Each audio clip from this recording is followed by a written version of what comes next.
Vous avez peur de ce que fera l'IA générative à votre métier artistique ? Si oui, sachez que vous n'êtes pas seul. D'après une enquête de l'ADAGP et du SGDL datant de 2024 et sondée sur 1614 artistes-auteuristes, dont 78% d'artistes visuels et 22% d'auteurs de l'écrit, 60% des artistes considèrent que l'IA générative est une menace pour leur activité. 19% pensent que c'est une opportunité, que ça complète leurs compétences et 21% pensent que ça n'aura pas d'impact. Bienvenue dans l'épisode numéro 59 de l'ALAM, le podcast qui parle d'art, de militantisme et d'entrepreneuriat.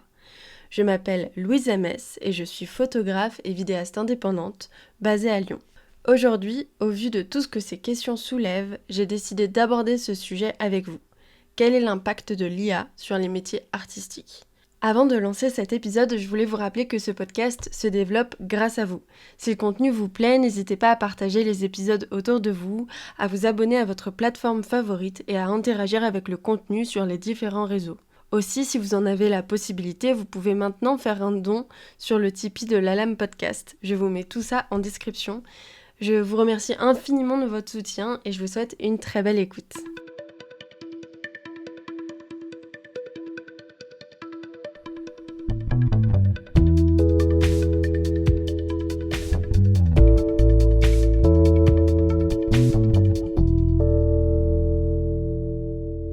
Je pense qu'on ne peut pas construire une avancée technologique hors de son contexte. Et là, le contexte, c'est un écosystème de la culture qui ne fonctionne pas.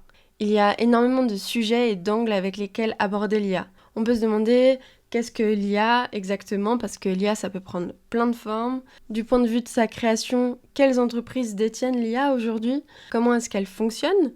Par exemple, moi je ne savais pas, mais après avoir regardé pas mal de vidéos à ce sujet, j'ai appris que en fait, l'IA, dans ma tête, ça s'entraînait sur des images effectivement, mais c'était des histoires de code et puis ça s'entraînait un peu tout seul, quoi. Or, je savais pas, mais l'IA s'est entraînée par des êtres humains. Et souvent, c'est des êtres humains étrangers. Il y a beaucoup de malgaches, par exemple, qui sont complètement exploités, très très peu payés, qui passent des heures derrière un ordinateur à choisir des images et à dire à l'IA « Ok, ça c'est une voiture, ça c'est un oiseau, etc. etc. » Il y a aussi la question écologique qui peut se poser parce qu'on sait aujourd'hui que l'IA, ça consomme beaucoup d'énergie. Sur ces deux gros points que je viens d'aborder, je vous mets des vidéos en description si vous voulez aller plus loin sur ces réflexions, notamment de Cache Investigation, de Blast. Il y a énormément de questions hyper intéressantes à se poser autour de ça. Je pourrais également débattre avec vous d'un point de vue philosophique en vous demandant quel est notre idéal de société.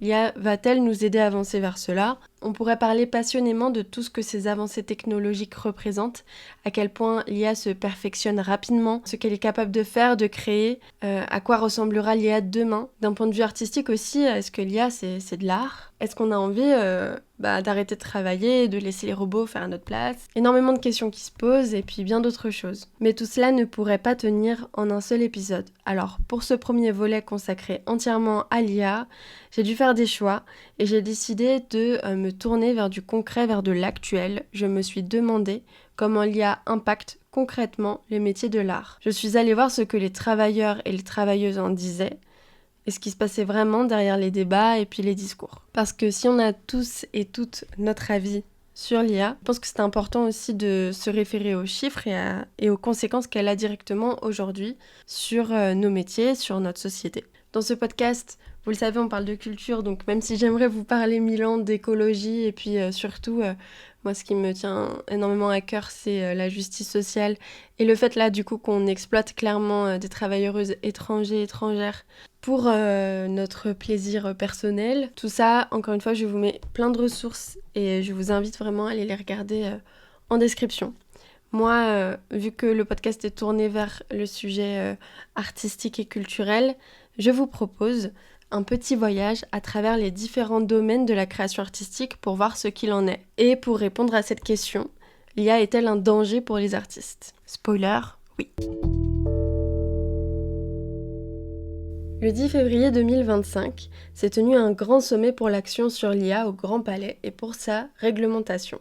Au même moment a eu lieu un contre-sommet de l'IA qui s'est tenu le même jour au Théâtre de la Concorde. En vue de cette occasion, un appel a été lancé par les organisations d'artistes-auteurs comme l'ADAGP, l'ADAMI, la SACEM, la SCAM, la SGDL et la SPEDIDAM, et une tribune a été écrite et signée par plus de 34 000 artistes, que ce soit des artistes-auteurs ou des artistes-interprètes, pour la tenue d'un débat sur le droit d'auteur et les droits voisins face à l'intelligence artificielle. Je vous en cite quelques extraits tout de suite, ouvrez les guillemets.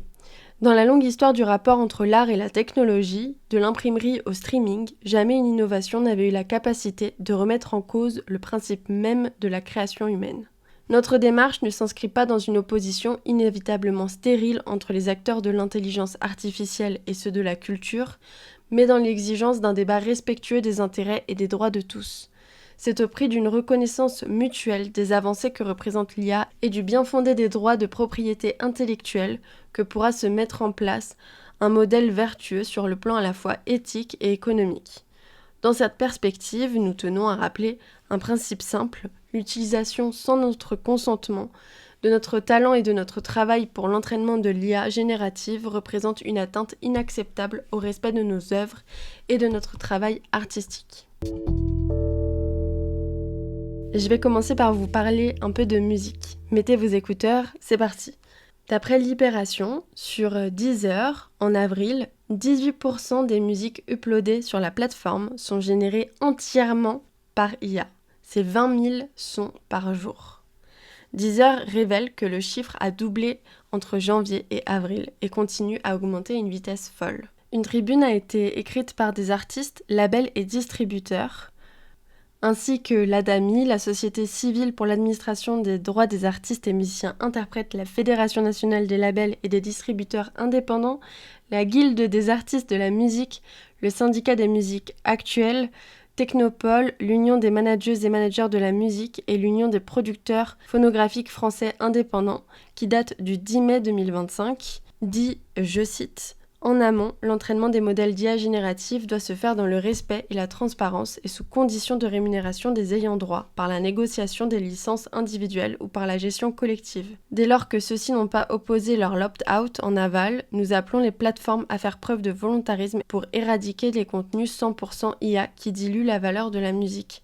C'est l'attractivité du modèle streaming musical qui se joue ici et que l'afflux des contenus parasites ne ferait que éliminer. » Fin de citation.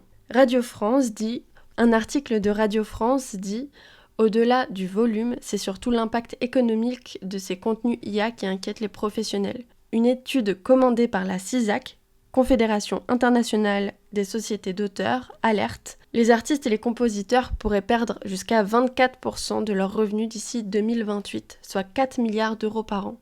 Les plus menacés sont ceux qui créent des musiques d'ambiance, des musiques publicitaires et des sons utilisés pour TikTok, YouTube ou des podcasts. Ces formats sont facilement imités par les IA à moindre coût et en un temps record. » Fin de citation. Aussi à savoir, du coup, complètement libre de droit, vu que c'est vous qui créez votre petite musique par IA. Quand on parlait des 18% de Deezer, je pense qu'il y a deux choses importantes à dire aussi, c'est que c'est seulement les musiques entièrement générées par IA, ça veut dire qu'il y a d'autres musiques où toute la prod peut avoir été faite par IA, toute la mélodie ou la voix, et aussi là ce sont seulement les chiffres de Deezer, mais les autres plateformes n'ont jamais voulu, pour l'instant en tout cas, communiquer leurs chiffres à eux sur ce sujet. Donc là on a un impact concret sur le travail, car déjà dès que c'est une musique qui est créée entièrement par IA ou alors même partiellement en prenant seulement la prod ou quoi, c'est des beatmakers, des interprètes, des musiciens, des musiciennes qui sont directement touchés. Et aussi comme on l'a vu, si vous avez des musiques qui sont entièrement créées par IA et qui peuvent être du coup drop sur les plateformes de façon même compulsive, hein, on peut en mettre autant qu'on en veut, et du coup à un niveau de production qu'un artiste qui fait ça de ses propres mains ne pourrait égaler, ça crée une concurrence déloyale parce que l'artiste du coup voit sa rémunération baisser, l'algorithme ne pas aller dans son sens parce que il ne peut mettre que peu de sons par rapport à des IA qui peuvent en drop pratiquement à l'infini et de façon très rapide. Et en plus, les personnes qui drop du coup des musiques faites par IA ont le droit aussi à la rémunération. Donc voilà, pour l'instant en tout cas. Donc c'est des choses qui posent question. J'aimerais vous parler un peu d'écriture maintenant. Si vous n'êtes pas au courant, il y a 2 ans, il y a eu une grève historique à Hollywood, de travailleuses en général, mais notamment de scénaristes et d'actrices. Et c'est pas seulement, mais c'est aussi en rapport avec l'IA. D'après les Échos, je cite, « Après 148 jours de grève, le syndicat des scénaristes avait annoncé un accord avec les grands studios Disney ou Netflix. Un compromis qui ouvrait la voie à une revalorisation de leur rémunération en berne à l'ère du streaming et des mesures de protection face à l'intelligence artificielle. » Plus loin, je cite, « Les scénaristes de Hollywood ont approuvé à une quasi-unanimité l'accord avec les studios qui avait été trouvé il y a un peu moins de 3 semaines par les dirigeantes de la Writers Guild America, le syndicat qui représente ce corps de métier. Une clause prévoit également que l'exploitation du matériel des scénaristes pour former l'IA est interdite. Autrement dit, ces robots ne pourront pas être nourris par des scripts de créateurs syndiqués pour améliorer leur capacité narrative. Un point sur lequel les studios étaient longtemps restés silencieux. Mais la grève s'est poursuivie pour 160 000 professionnels, acteurs en grève, parce que les revendications salariales qu'ils portaient, et qui étaient portées d'ailleurs par le syndicat SAG-AFTRA, ainsi que leurs demandes de garantie face à l'IA, vont plus loin que celles des scénaristes. Les acteurs craignent que l'IA ne soit utilisée pour cloner leur voix et leur image sans leur consentement et sans rémunération. Et ce, alors même que l'IA est d'ores et déjà présente dans certaines productions, à l'image du dernier volet de la saga Indiana Jones, dans laquelle elle a permis de rajeunir le visage de l'acteur Harrison Ford, toujours d'après les Échos. Toujours dans le cinéma, d'après France 24, je cite, « Les visuels artificiels ont déjà envahi le cinéma. Ils cohabitent souvent avec les prises de vue authentiques, notamment pour représenter des foules. Avec la trilogie du Seigneur des Anneaux, la technique était maîtrisée dès 2001. L'IA peut en effet générer l'avatar de n'importe quel acteur en utilisant la modélisation 3D et la reconnaissance faciale. Et cette prouesse était déjà réalisée en 2016. Dans le film Rogue One, A Star Wars Story, l'acteur Peter Cushing, décédé en 1994, était virtuellement ressuscité. D'un point de vue strictement financier, le seul gain à avoir un acteur est que ce soit une star qui fasse la promo du film, d'après Fabrice Epelboin, spécialiste des médias sociaux et prof à Sciences Po. Parce que effectivement, du coup, une star, ça ramène du monde en salle.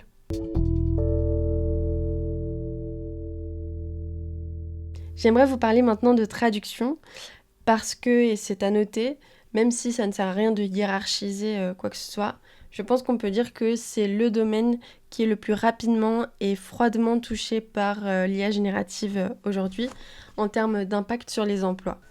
J'aimerais vous citer pour cela un article que je trouve très clair de l'Association des traducteurs littéraires de France, qui date du 13 septembre 2024 et qui est titré « Non, l'intelligence artificielle ne remplacera pas les traducteurs et les traductrices, mais elle détruit leur métier ».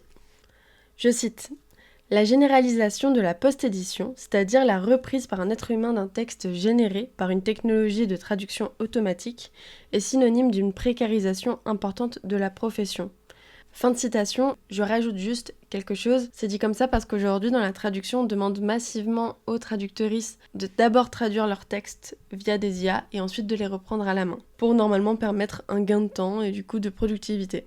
Je reprends. Amorcée avec les moteurs de traduction automatique neuronale, cette précarité est aujourd'hui renforcée par la percée récente des moteurs d'IA générative. Présenter l'IA générative comme un outil de créativité garantissant une rémunération et une reconnaissance juste conduit à introduire des faux espoirs. C'est aussi faire l'impasse sur les enjeux éthiques, juridiques, sociaux et environnementaux que soulèvent ces technologies. Je reprends un peu plus loin.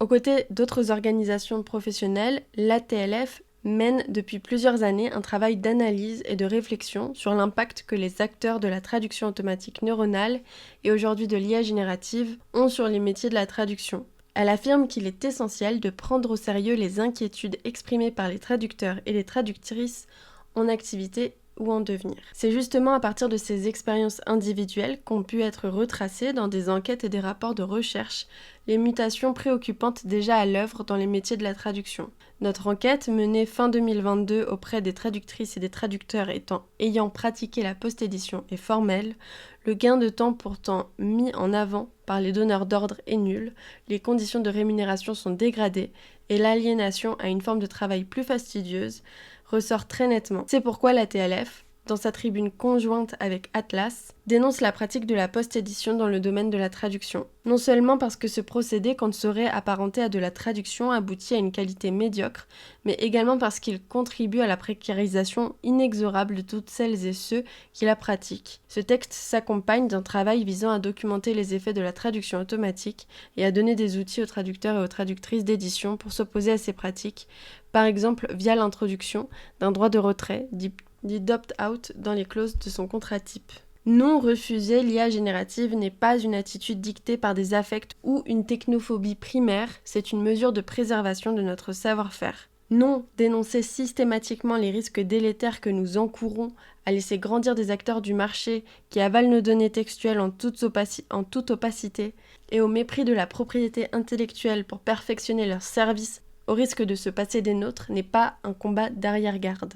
Oui, transmettre à des étudiantes et étudiants éclairés la subtilité et le temps qu'il faut pour devenir un bon traducteur, les enseigner sur les acteurs et les rapports de pouvoir qui traversent les métiers de la traduction, les rendre fiers de leur savoir-faire et profondément humains, voilà ce que l'on peut attendre d'une formation universitaire, pas une simple valeur ajoutée. C'est aussi dans la mission des formateurs d'informer les étudiantes et étudiants sur les impacts sociaux et environnementaux d'une technologie qui se présente comme un outil professionnel. Fin de citation. J'ai passé plus de temps sur ce sujet parce que je trouve que c'est un sujet dont on entend très peu parler, le sujet des traductrices, et que je trouvais cet article très clair et en même temps très bien résumé. Voilà, j'espère que ça vous a éclairé un peu sur ce sujet-là.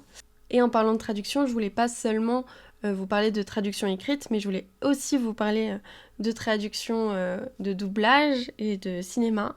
Donc, d'après un article Libération sur Amazon, Amazon a annoncé mercredi 5 mars 2025 proposer désormais des versions doublées grâce à l'intelligence artificielle, sans nouvel enregistrement de voix humaine, pour plusieurs films et séries disponibles sur sa plateforme de streaming Prime Video. Un premier train de 12 films et séries va ainsi bénéficier, selon les cas, de doublage en anglais et en espagnol destinés au marché latino-américain, selon un communiqué. Fin de citation. C'est d'ailleurs ce que YouTube a maintenant la possibilité de faire dans de nombreuses langues, en doublant automatiquement les vidéos, etc. Là, l'article sur Amazon, c'est donc tout frais, hein, ça date d'il y a quelques mois, et ça montre bien, je trouve, la volonté qu'il y a derrière, et souvent quand on a ce genre d'annonce, on sait que c'est quelque chose qui va devenir sûrement de plus en plus récurrent parce que moins cher, et qui va commencer à se populariser et à être utilisé de façon plus large. C'est donc un impact direct et clair sur le travail et l'avenir des carrières des doubleurs et des doubleuses, des traductrices. Voilà. Le 11 janvier 2024, le syndicat français des artistes interprètes CGT et l'association Les Voix ont lancé une pétition qui a pour but, je cite, que la VF soit faite par des artistes, par des êtres humains, mais jamais par des machines. Fin de citation. Elle a notamment été partagée et diffusée par Touche pas ma VF, un collectif du coup d'artistes interprètes qui se battent pour la même chose. La pétition a aujourd'hui 231 626 signatures, ce qui est énorme pour une pétition de ce type. Le compte d'ailleurs de Touche pas ma VF et sur Instagram en tout cas est encore aujourd'hui hyper alimenté et il y a beaucoup d'artistes qui prennent la parole là-dessus. Donc voilà, je vous invite à aller voir ce qui s'y passe.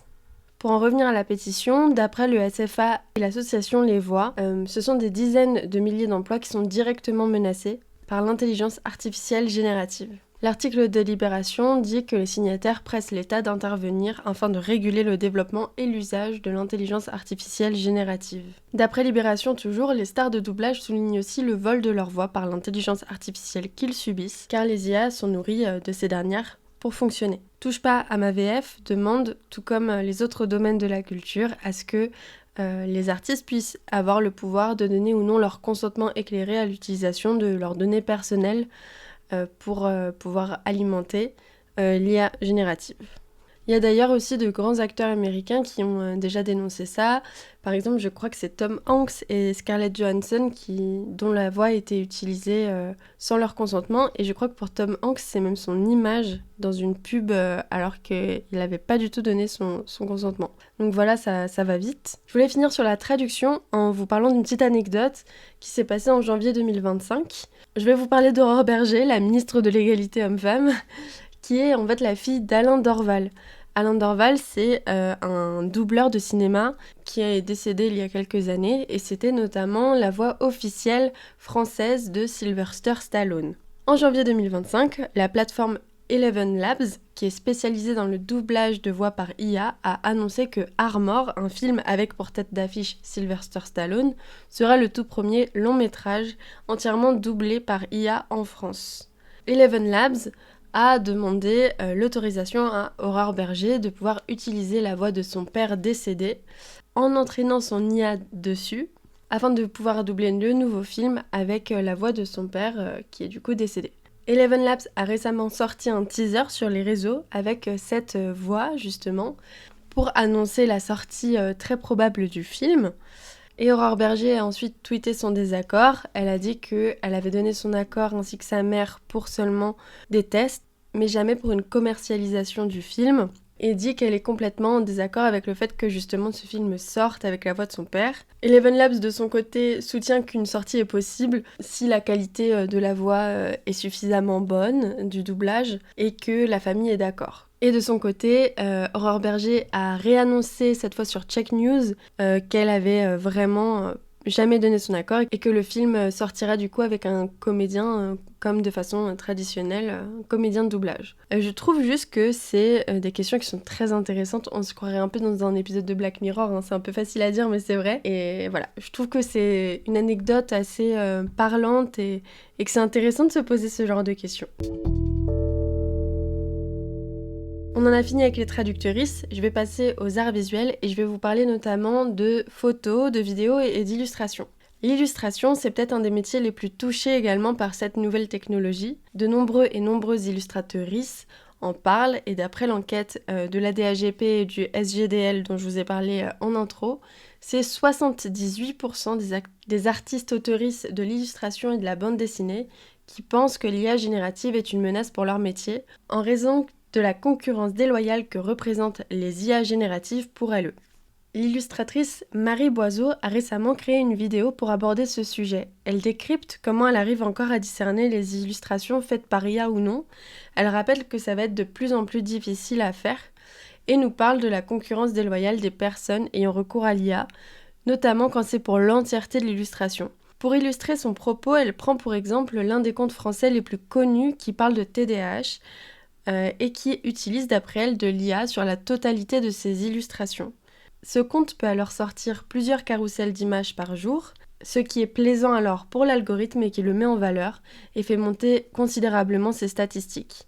Ce compte propose depuis peu des prints et des illustrations et extraits de BD à la vente. D'après elle, cela représente une concurrence déloyale. Les artistes militants et militantes aux comptes similaires prennent en moyenne une semaine à créer un carrousel, ce qui fait qu'elles prennent bien moins vite en abonnés et qu'elles ont moins de clients à qui s'adresser pour rémunérer leur travail. Vient aussi la question de monétiser concrètement l'art fait par IA sans rémunération pour les artistes sur lesquels elle s'est entraînée, qui pose une réelle question éthique encore une fois. D'ailleurs, Le Parisien a également sorti une série de vidéos sur un sujet cousin, les galeries d'art. En effet, le journal s'est baladé à Paris et a rencontré plusieurs personnes tenant des galeries, autrefois entièrement dédiées à du travail d'artistes et illustratrices et photographes.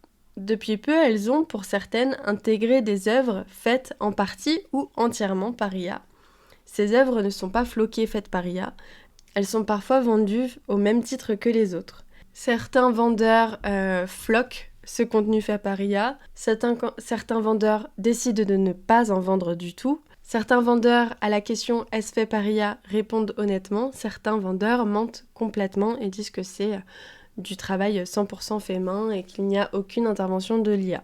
Ces œuvres prennent alors la place, déjà très difficile à atteindre, d'autres artistes. De nombreux et nombreuses illustratrices ont également commencé à signaler un nouveau phénomène qui, d'après moi, est très inquiétant, la présence de l'art fait par IA sur les marchés de créatrices.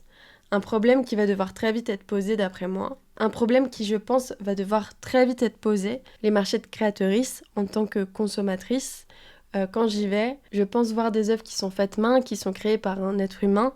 Et si je n'ai rien pour me signaler qu'une œuvre est faite par IA, alors même que je suis vraiment contre son utilisation, je trouve que je trouve que c'est fausser mon propre libre arbitre et le pouvoir d'acheter ou non, en pleine connaissance de cause, un article sur un marché de créatrices. Après, sur les questions de pour ou contre en vendre tout court, je vous parle même pas de ça, c'est juste pouvoir savoir ce que l'on achète, comment c'est fait.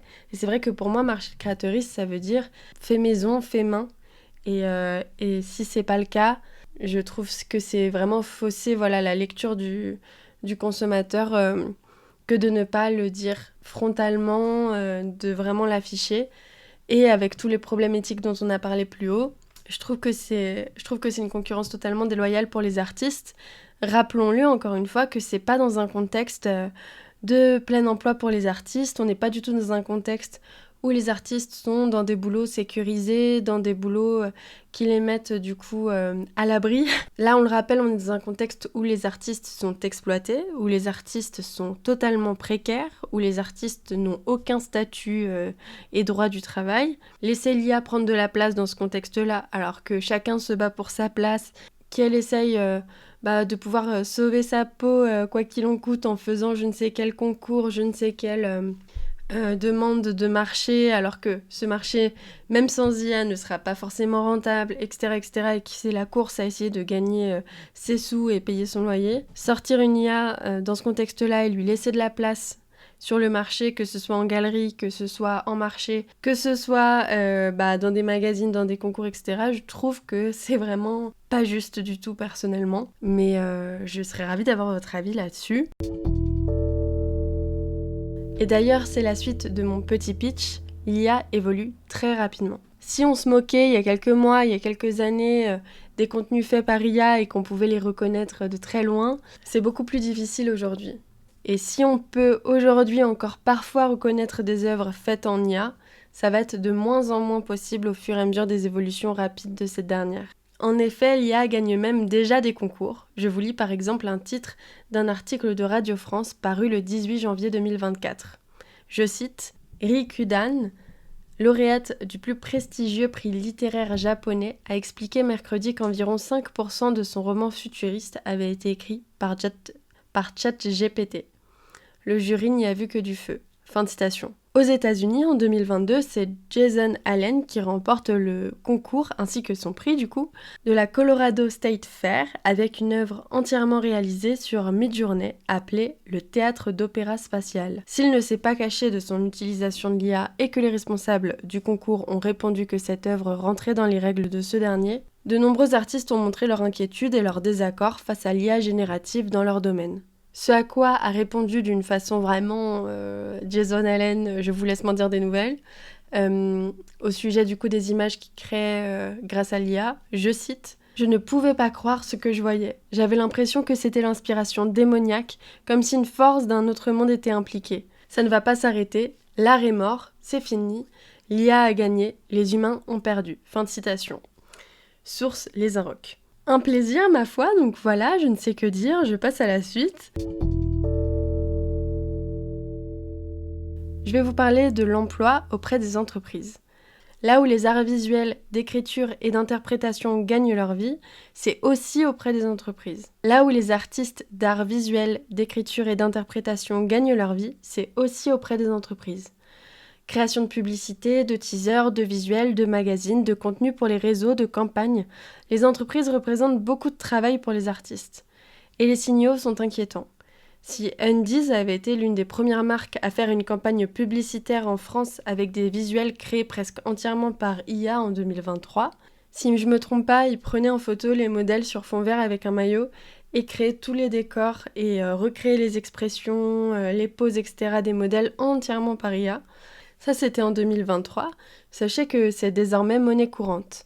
Coca-Cola, Mango, Heinz, Burger King, Martini, Nestlé, Obad et bien d'autres utilisent désormais l'IA pour créer photographie, vidéo, motion design, illustration, remplaçant ainsi photographe, vidéaste, électro, ingé son, actrice, make-up artiste, coiffeur, coiffeuse, décoratrice et j'en passe. On parle pas forcément en plus d'une utilisation ponctuelle, c'est parfois des entreprises qui commencent à y recourir de manière quasi systématique et parfois en partie ou pour l'intégralité de leur campagne. D'ailleurs, les entreprises ont sauté sur l'occasion de la trend Starter Pack IA dont je vous parlais dans l'épisode 55. Ikea, Lidl, Carrefour, Vichy, Basic Fit et de nombreux autres y ont participé en début d'année avec les conséquences que l'on connaît. C'est ironique d'ailleurs de savoir que France Travail, à plusieurs reprises, a eu recours à des images entièrement générées par IA pour ses courriers aux demandeuses d'emploi. Images reproduisant d'ailleurs des clichés sexistes et discriminatoires, un autre sujet qui sera très important d'aborder sûrement dans un prochain épisode. Si France Travail avait recours à des artistes, elles auraient peut-être moins besoin de toucher le chômage. Et avant de passer aux solutions, j'aimerais avec vous me pencher rapidement sur quelques questions qui mériteraient un épisode chacun. Mais voilà, j'aimerais vous donner des phrases que j'entends souvent sur l'IA générative dans la culture et vous faire un petit résumé des conclusions que j'ai tirées après mes recherches sur ces phrases-là. Et n'hésitez pas d'ailleurs à me donner votre avis, que vous soyez en accord ou pas avec moi, je suis vraiment ouverte au débat. Et d'ailleurs à répondre aussi à ces phrases-là avec d'autres arguments si vous en avez. Voilà, j'attends vos retours. Première phrase, l'IA générative ne remplacera pas les artistes. Pour moi, cela est une question de positionnement politique. Comme tout, nous avons la main dessus. C'est une décision collective, un vrai questionnement de société pour la suite qu'il faut prendre en main rapidement. Car aujourd'hui, dans un monde capitaliste où le but est la croissance et la course au profit, pourquoi payer un artiste en conséquence du temps long qu'il va passer à créer son œuvre plutôt qu'une IA peu chère, voire gratuite, qui produit des images en un temps record ? L'IA est un outil dans tous les sens du terme. Elle peut se mettre au service de l'art, mais elle peut aussi se mettre au service du capital, au détriment des artistes, mais aussi et surtout des travailleuses de l'IA qui sont exploitées, de la planète et puis de toutes les questions éthiques que l'on a abordées ici. Il faut urgemment des débats philosophiques, économiques, de justice sociale, d'éthique, de futur de nos sociétés, de questions de fond, de questions politiques autour de son utilisation et la réguler. L'IA ne remplacera pas les artistes, c'est facile à dire. Moi j'ai envie de dire, les artistes finiront par disparaître si on ne commence pas à les protéger un minimum, parce que, je peux vous le dire, les artistes sont au bout du rouleau. Voilà. Deuxième phrase, l'IA rend l'art plus accessible. C'est faux, car on le voit, ce ne sont pas les personnes dans le besoin qui profitent de l'IA, ce sont les grandes entreprises, à qui les petits prix permettent d'agrandir leurs marges. Tout comme la fast fashion ne devrait pas être la solution au pouvoir d'achat, l'IA ne devrait pas être la solution à l'accessibilité de l'art. Renforcer nos services publics, se battre pour la hausse des salaires générales dans toute la société, mais aussi pour les statuts des artistes, pour l'accessibilité de la culture, devrait l'être d'après moi. De plus, si les artistes ne gagnent plus leur vie, il ne restera que des artistes privilégiés qui pourront faire leur art à plein temps car leur capital de départ le leur permet. Par contre, le fait que de petits artistes aient recours à l'IA par manque d'argent, par exemple, des musiciens pour leurs pochettes, des podcasteuses pour leurs illus, et même si je suis en désaccord avec cette utilisation, je ne juge pas et je comprends. Il faut pour moi poser la question des grosses industries, des lois au niveau de la société. Et comme tout, il ne faut jamais juger les individus, je pense, notamment les individus précaires qui n'ont souvent pas le choix. Je pense peut-être naïvement que les artistes, si elles avaient le choix, pour la plupart n'auraient même pas recours à l'IA, que là c'est même pas un choix éclairé, c'est plus un choix par dépit et que de devoir le faire. Alors que dans un idéal, qu'il y ait une IA qui existe et qu'on puisse l'utiliser si on en a envie et que ce soit pas trop dégueu pour la planète, pourquoi pas, mais voilà, encore une fois, ça devrait être une question, ça devrait être un choix et pas, on devrait pas le faire par dépit parce qu'on se sent forcé de le faire, quoi. Troisième phrase, les artistes IA sont des artistes comme les autres. L'IA générative, c'est de l'art. Et ça, c'est une question à laquelle je n'ai pas de réponse. Même si je reconnais que façonner des idées à travers des prompts poussés, des concepts, c'est une activité artistique, le processus de fabrication, d'après moi, manque à l'appel et ce qui, je trouve, perd de sa valeur d'art. C'est que mon avis et je suis curieuse d'entendre le vôtre. Je suis pas du tout fermée sur cette question-là, mais par contre, je suis catégoriquement fermée sur le fait que Si dans son procédé on utilise les œuvres des autres, il y a le mérite, rémunération et accord. Phrase numéro 4, la pire, il faut savoir s'adapter. Attention, je vous ai fait un tunnel là-dessus, c'est parti. Je pense que l'évolution, le progrès, ce n'est pas une question de technologie ou non. C'est de savoir si les outils que l'on invente, les mesures que l'on prend, vont dans le sens de la justice sociale et écologique. D'après moi, c'est ça le progrès. Dans le contexte actuel, dans son processus de création, c'est-à-dire l'exploitation des travailleuses étrangères qui entraîne l'IA, l'impact écologique, les idéologies des actionnaires détenant ces entreprises, son impact sur la création, c'est-à-dire le vol d'œuvres, la concurrence déloyale, le danger pour les emplois, ainsi que sur ses représentations, les biais discriminatoires, la promotion de la surconsommation. Dans ce contexte, je pense que l'IA générative est néfaste pour les êtres vivants et la planète. Alors je suis contre. J'ai pas envie de l'utiliser tant qu'elle n'est pas régulée, tant qu'elle n'est pas un peu plus alignée avec mes valeurs. Même si je sais qu'elle est intégrée en partie à certains des logiciels que j'utilise, que je le veuille ou non. Mais je ne juge pas les petits artistes qui le font. Et je sais pas si je pourrais tenir à l'infini. On vit pas dans une grotte, j'ai un travail précaire, je galère à vivre. Et face à d'autres photographes qui ont recours à l'IA, je vais finir par ne pas faire le poids en termes de prix proposés et de rapidité d'exécution. C'est comme tout, j'utilise les réseaux, je travaille sur un ordinateur, j'ai un téléphone, mon appareil lui-même est réalisé dans des conditions plus que néfastes, mais là où je peux influer, je le fais. Je boycotte notamment Coca, Carrefour très facilement. J'évite depuis des années comme je le peux la fast fashion, je mange que très peu de viande, et puis je milite avec des collectifs, avec du commun. C'est des choses qui ont l'air petites, mais c'est tout ça pour vous dire que je pense qu'il faut qu'on se rappelle de notre pouvoir. Ensemble, en tant que société, nous avons le pouvoir de décider. Ce qui est beaucoup plus difficile à l'échelle individuelle, couler sous le poids de devoir survivre dans une société où la vie se paie. Alors, s'adapter à tout prix, c'est pas la solution. Questionner, essayer de faire bien, essayer de faire mieux, marquer ses désaccords quand il y en a, c'est capital et c'est nécessaire à notre évolution. Ça me fait penser par exemple à l'ADAGP, là justement, on en parle beaucoup aujourd'hui, à savoir que l'ADAGP, ça a été créé en 1953 et c'est la société française qui perçoit et répartit ensuite les droits d'auteur dans le domaine des arts graphiques et plastiques. Dans cette étude, elle montre qu'environ la moitié des artistes auteuristes désirent d'être formés en IA, malgré du coup la menace qu'elle représente pour leurs emplois. Elle a récemment proposé une formation à l'intelligence artificielle à laquelle le SNAP-CGT, syndicat d'artistes auteuristes, a répondu. Je cite « Pendant que l'intelligence artificielle pille son œuvre, l'ADAGP propose avec Google une formation sur comment écrire un prompt parfait. » Depuis plusieurs mois, l'ADAGP s'est officiellement positionnée contre l'IA générative, ou du moins en faveur d'une régulation stricte des logiciels existants. Elle a participé au sommet international pour l'action sur l'IA, relayé les tutoriels pour s'opposer à l'utilisation de nos données dans l'entraînement de l'IA, de Meta, etc. Nous, auteuristes du SNAP-CGT, ne comprenons pas comment l'ADAGP peut aujourd'hui proposer un atelier intitulé « Comprendre l'intelligence artificielle et son utilisation pratique » niveau 1 et 2, co-organisé avec Google et financé par l'argent des créatrices. Ce choix est en contradiction totale avec la défense de nos droits et de nos métiers. Fin de citation. Je trouvais que ça, c'était une question très intéressante, car le besoin est là. Dans une société capitaliste et productiviste, encore une fois, les artistes ne font plus le poids économiquement parlant. Et puis d'autres sont pro-IA. Ils ont d'ailleurs des arguments que je peux entendre. Ces artistes veulent être formés, mais les syndicats demandent et rappellent d'abord en priorité que cette dernière doit être très strictement encadrée. Et aussi, on pourrait questionner des choix comme faire des formations avec Google, par exemple. Mais bon. Dernière phrase. L'arrivée de l'IA générative, c'est pareil que l'arrivée de la photo. L'arrivée de l'IA, c'est pareil que l'arrivée d'Internet. Et voilà, je répondrai juste pas du tout.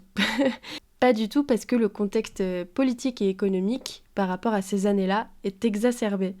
Les détenteurs des grosses entreprises de l'IA sont des mastodontes.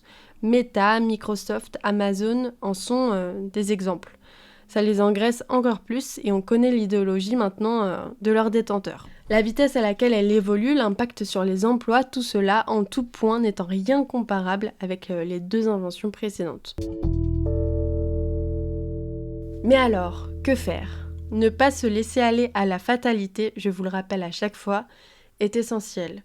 Les syndicats demandent, en premier lieu, une régulation de l'IA. On revient du coup sur les 3 demandes principales qui sont, premièrement, laisser le choix éclairé aux artistes de permettre aux IA de s'entraîner sur leurs œuvres ou non. D'après l'ADAGP et le SGDL, 65% des artistes auteuristes seraient défavorables à leur utilisation.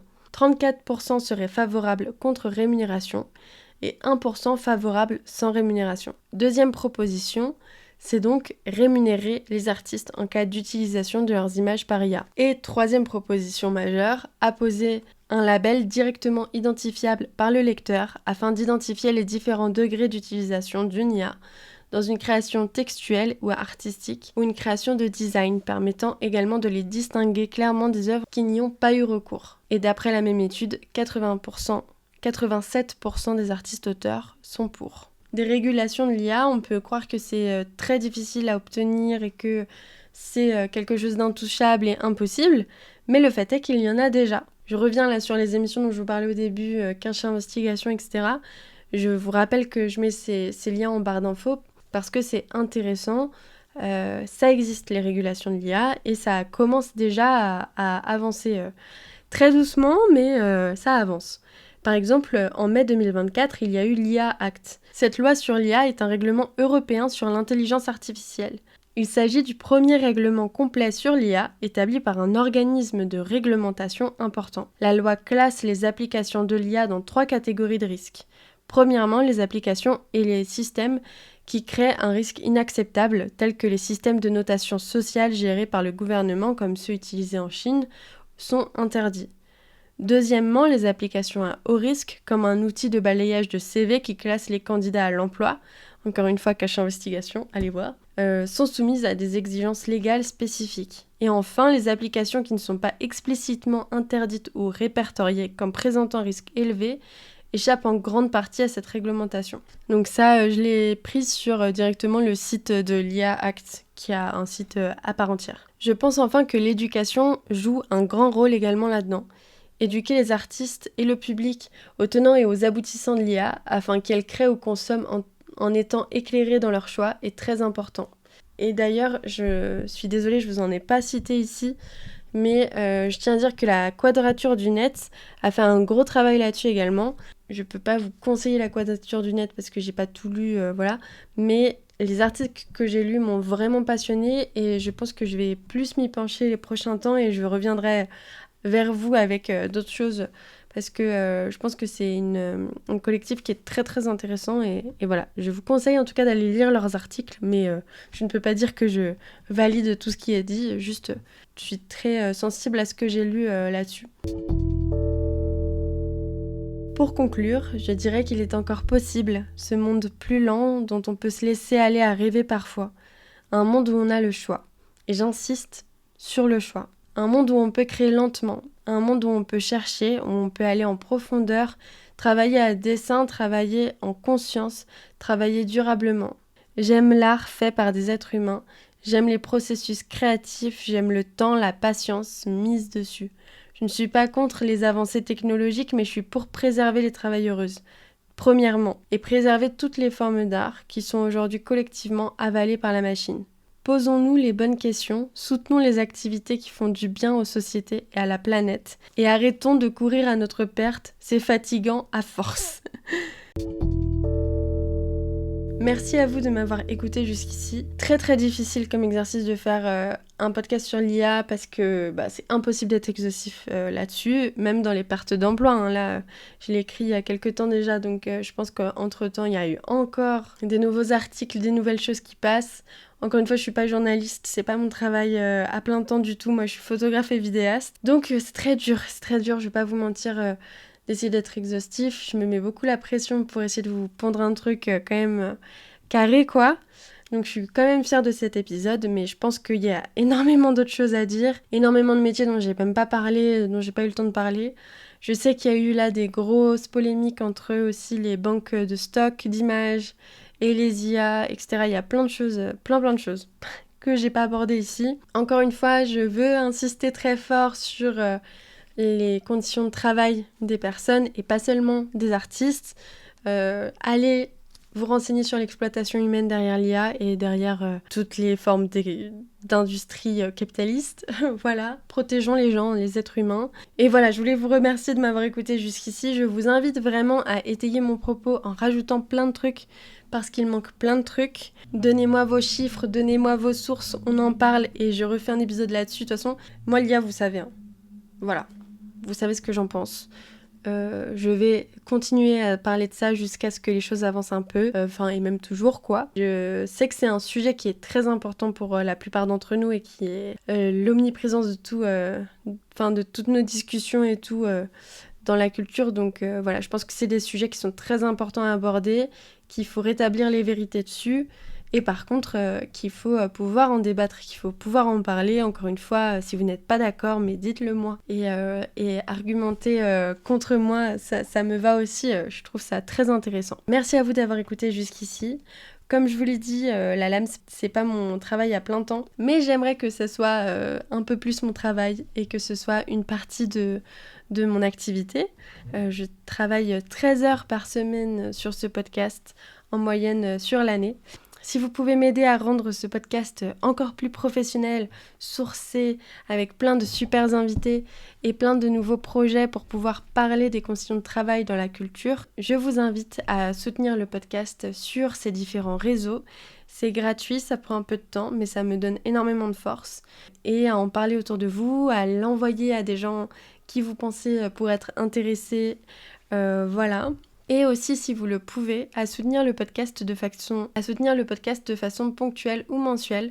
Il y a déjà 8 personnes qui soutiennent le podcast à hauteur de 69 € par mois. Donc je suis très reconnaissante de vos dons. Merci à vous. Moi, je vous laisse là. Je tiens à le dire, j'ai quand même éteint pendant 2 heures mon ventilateur alors que j'habite dans une passoire thermique et qui fait 40 degrés à Lyon aujourd'hui. Je tiens à dire que j'ai éteint mon ventilateur pendant 2 heures pour pouvoir enregistrer ce podcast. Donc je vous laisse, je reviens à la fraîcheur du vent, voilà. Et j'ai hâte de vous retrouver. Je vous dis à très bientôt pour un nouvel épisode, dans 2 semaines du coup. Et un grand merci à vous pour votre écoute. Et puis plein de bonnes choses pour vos projets. Et on va y arriver, on perd pas espoir. Bel été à vous. À bientôt.